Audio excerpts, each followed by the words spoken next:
Hey, what is up everybody, Viking here today, and I want to start off this video by saying I am sorry for not posting anything lately. It feels like it's been a long time actually. It probably has. So I'm actually really sorry for not posting anything, so if you guys actually do like watching my videos for some reason, I'm sorry for not posting anything.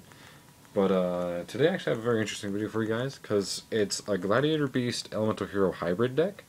And that doesn't mean it's just Gladiator Beast with Tech and Prismas. It actually means that I actually have two different engines in here, like the key pieces of each engine in this deck.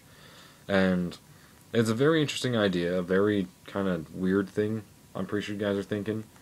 But it actually works out pretty well. And my reason behind doing it is because I wanted to remake Elemental Heroes, but instead of going for the OTK variant like I had done in the past, I wanted to go for an anti-meta type beat-down consistency version. And I just wasn't really having that much luck doing it, and I just really starting to run out of ideas. And I really love Elemental Heroes. It's my favorite archetype of all time, other than Blacklings, of course. But so I just really wanted to do something that had to do with Elemental Heroes and, you know, the fusions and whatnot. And then also Gladiator Beast, which is also a really fun deck that I enjoyed. And I decided, what if I took the key pieces of each deck and put them together? Because Elemental Heroes confused with the Glad Beast for just about any elemental fusion. So I stuck the key pieces together from each deck and added in some personal tech choices here and there.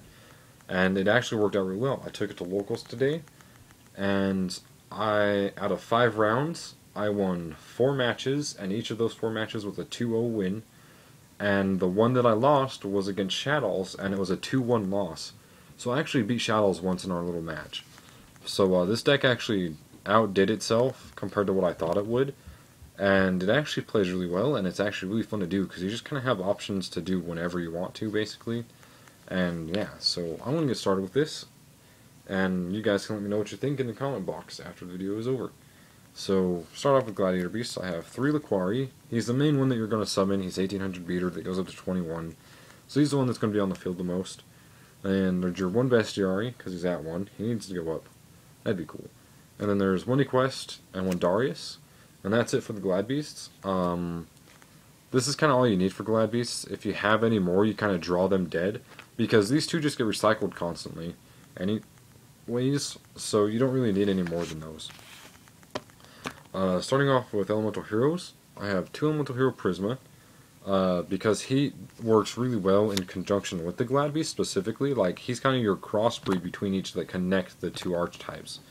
Because you summon him, you basically send Bestiari to grave, he becomes Bestiari, and if you have a laquari on field, or a Darius, or an equeste, whatever, you have it on field for previous turn, or you happen to like tensu summon a laquari or a Darius, you now have an instant gyzarus. And then when gyzarus tags himself out, you can summon a Darius and a laquari, and then Darius will summon your bestiary, and you can either make a second gyzarus that turn, or you can go to Nerokius. So Prisma just opens up a really good play, and it's just super cool. And then I have 2 Neos Alius. He's a 1900 beater for 1, and for 2, he's, you know, the main elemental hero name that you're going to fuse off of. And so if you just need to sit on something for a turn or 2, summon Alius. You know, he's strong enough usually to stay on the field, plus you have a lot of traps and stuff to back him up. So, yeah.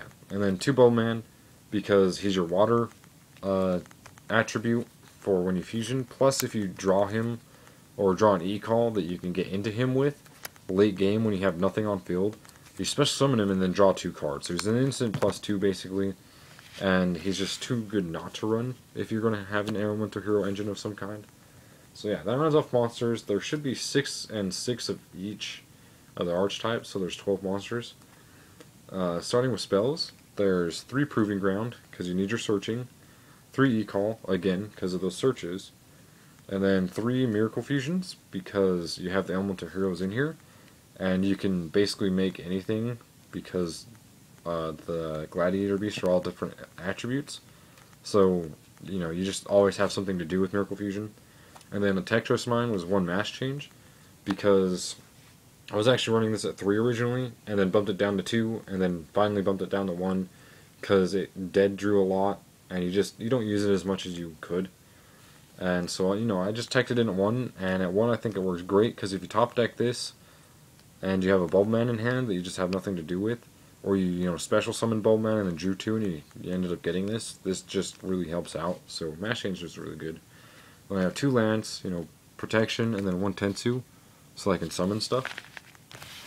So that's it for spells. For traps, I have 3 War Chariot, because War Chariot's too strong, 2 Safe Zone, again for protection, 2 Deprison, 2 Breakthrough Skill, 2 Wabaku, 2 Trap Stun, 1 Solemn, and 1 Compulse. That rounds off traps. For extra deck, Gladiator Beast side is 2 gyzarus and 1 Nerokius. This is all you need because they tag themselves out anyways, and plus you have everything to, you know, protect them when they're on the field. So that's it for those. And then I have 2 Shining, start off Elemental Heroes, 2 Absolute Zero, 1 Master Hero Acid, 1 Nova Master, 1 Great Tornado, 1 Gaia, 1 Adoration, and then I have, for XYZs, 1 Rhapsody, 1 Abyss Dweller, and 1 101. And yeah, that wraps up the deck, you guys. If you have any comments or questions, go ahead and leave them in the comment box. I really hope you enjoyed this video. And you may think I'm weird because I did this, but I did do it, and it actually works really well, so just keep in mind that I did go 4-1 in a local tournament with this, and it actually runs really great, so don't knock it till you try it. Thanks for watching, you guys. I'll see you later.